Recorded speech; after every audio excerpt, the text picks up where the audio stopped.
Assalamualaikum warahmatullahi wabarakatuh. Bismillah walhamdulillah wa syukrulillah wa salatu wassalamu ala sayyidina Muhammad ibn Abdillah wa ala alihi wa sahbihi man wala ma ba'du. Hadirin hadirat yang dirahmati Allah Subhanahu wa taala. Alhamdulillah kita berjumpa dengan bulan Ramadan 1447 Hijriah. Mudah-mudahan dengan perjumpaan kita dengan bulan Ramadan kita bisa menggapai berkah bulan Ramadan, sehingga nantinya kita menjadi orang-orang yang diterima amal ibadahnya dan mendapatkan ampunan dari Allah Subhanahu wa taala. Oleh karena itu, untuk menambah kualitas diri kita di bulan Ramadan, kita akan menyampaikan tentang sunnah-sunnah apa saja yang ada di bulan puasa agar ibadah kita lebih berkualitas. Di dalam kitab Irsyadul Ibad dijelaskan bahwasanya di antara sunnah puasa diantaranya adalah as-sahur, yaitu bersahur. Di sini dikatakan wa bitamri ahab wa yahsulu walau bi jur'ati ma'in. Sahur ini yang afdolnya adalah dengan makan kurma, dan sudah dikatakan sahur jika misalnya hanya meminum seteguk air saja. Sehingga sahur ini adalah sesuatu yang ahad, dicintai oleh Allah Subhanahu wa taala, dicintai oleh Rasulullah Shallallahu alaihi wasallam. Kemudian waktunya kapan? Yaitu minis filail. Jadi baru bisa dikatakan sahur manakala itu setengah dari malam. Bisa kita katakan setengah dari malam itu jam 12 malam sampai sebelum subuh, itu adalah waktu untuk sahur. Kemudian yang lebih utama kapan kita untuk sahur, yaitu takhiruhu, yaitu mengakhirkan sahur. Rasulullah SAW bersabda, as-sahuru akluhu barakatun fala tada'uhu walau an yajra'a ahadukum jur'atan min ma'in. Sahur ini makannya adalah berkah, ada keberkahan di situ. Maka jangan sampai kalian meninggalkannya walaupun hanya dengan seteguk air. Alasannya apa? Fa inna Allah malaikatahu, sungguhnya Allah dan para malaikatnya yusholluna alal mutasahirin, yaitu memintakan ampun bagi orang-orang yang sahur. Sehingga kesempatan bagi kita di bulan Ramadan ini dengan sahur kita dimintakan ampun oleh Allah Subhanahu wa taala dan para malaikatnya. Kemudian waktu sahur itu yang harus kita perlu perhatikan adalah jangan sampai mepet dengan adzan subuh atau masuknya waktu subuh, sehingga di situ kita perlu memperhatikan yaitu imsak. Biasanya ada warning, yaitu sekitar 10 menit sebelum subuh itu ada imsak. Di waktu imsak itu dianjurkan kita untuk sudah tidak makan atau minum. Rasulullah pun dan para sahabat itu senantiasa mengakhirkan sahur dengan catatan sekitar membaca 50 ayat sebelum waktu adzan subuh, sehingga sekitar waktu tersebut Rasulullah dan para sahabat itu sudah berhenti sahurnya.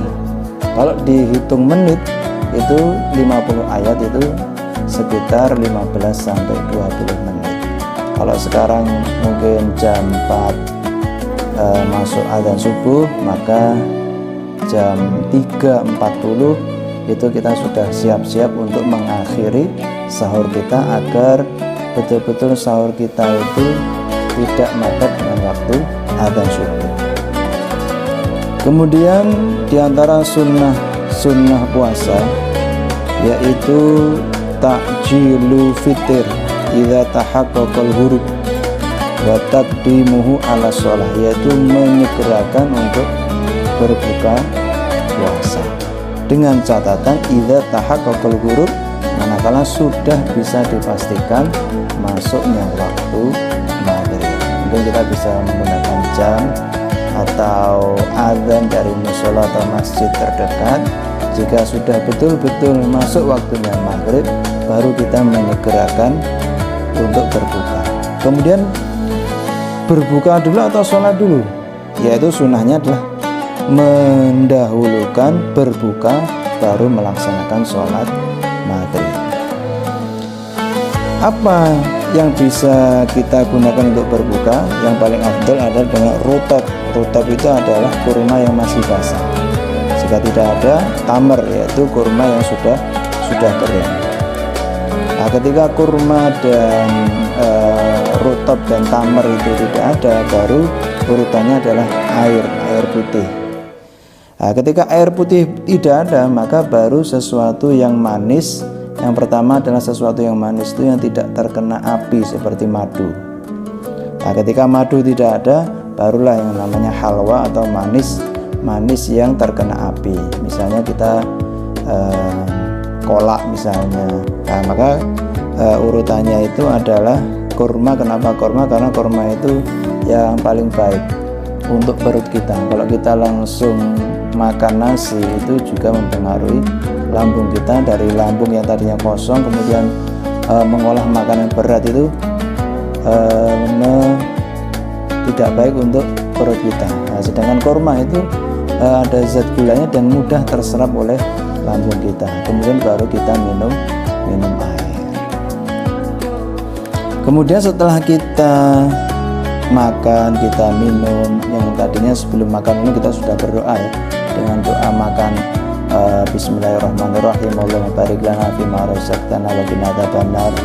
Nah, kemudian kita makan, kita minum, barulah ketika selesai kita baca doa setelah berbuka puasa, yaitu Allahumma laka sumtu, ya Allah untukmu lah aku berpuasa, wa ala rizkika, dan dengan rizkimu lah aku telah berbuka, wa bika amantu, dan kepada engkau lah aku beriman, wa alaika tawakkaltu, dan kepadamu lah kami berserah diri, wa rahmataka rajautu, dan kepada rahmatmu lah kami mengharapkan, wa ilaika tubtu, dan kepadamu kami bertobat.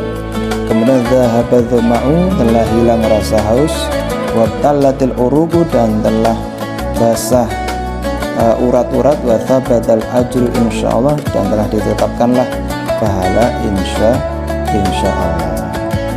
Nah, itu adalah doa yang dibacanya adalah setelah kita berbuka puasa, bukan sebelum berbuka puasa. Kemudian Allah Subhanahu wa taala di dalam hadis qudsinya mengatakan ahabbu ibadi ilayya ajaluhum fitran, yaitu yang paling dicintai oleh Allah dari hamba-hambanya adalah yang menyegerakan untuk berbuka puasa. Kemudian sunnah-sunnah diantaranya lagi adalah iktsaru tilawatil Quran, yaitu memperbanyak membaca Al-Quran, dan mudarasatil Quran, dan tadarus Al-Quran. Sebagaimana dikatakan dalam hadis, khairukum man ta'allama Al-Quran wa 'allamahu, sebaik-baik dari kalian adalah yang belajar Al-Quran dan mengajarkannya. Dan ini kesempatan kita di bulan Ramadan ini, kita buka kembali dan kita perbaiki lagi hubungan kita dengan Al-Quran, karena di dalam bulan Ramadan adalah bulan diturunkannya Al-Quran.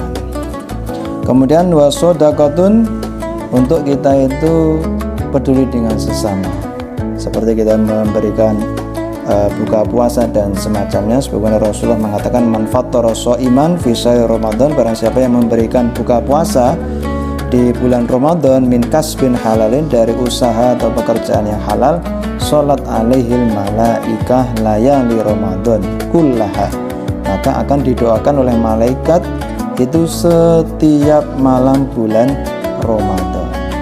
Kemudian wasofahu Jibril alaihissalam lailatul qadar, kemudian mendapatkan penghargaan disalami malaikat Jibril ketika malam Lailatul Qadar. Jadi caranya kita mendapatkan bisa disalami malaikat Jibril di malam Lailatul Qadar itu dengan kita berbagi kepada sesama dengan memberikan buka puasa. Waman sofahu Jibril alaihissalam yariku kolbuh, barang siapa yang disalami malaikat Jibril di malam Lailatul Qadar, ini hatinya akan mudah untuk berbuat baik, hatinya akan lembut, hatinya akan menjadi hati yang lapang, hati yang mudah memaafkan dan peduli kepada orang lain sesama.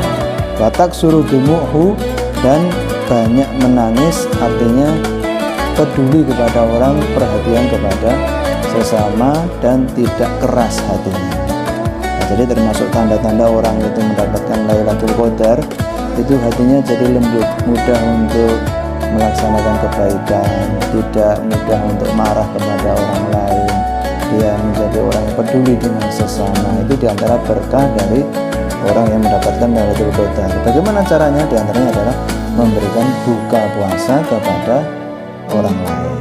Itu yang bisa kami sampaikan, mudah-mudahan bisa kita amalkan di bulan Ramadan ini, dan kita mendapatkan berkah dari Allah Subhanahu wa Ta'ala, dan kita lulus di bulan Ramadan ini dengan predikat terbebas dari azab neraka, diampuni dosa-dosa kita. Amin Allahumma amin. Subhanakallahumma wa bihamdika asyhadu an la ilaha illa anta astaghfiruka wa atubu ilaik. Wassalamualaikum warahmatullahi wabarakatuh.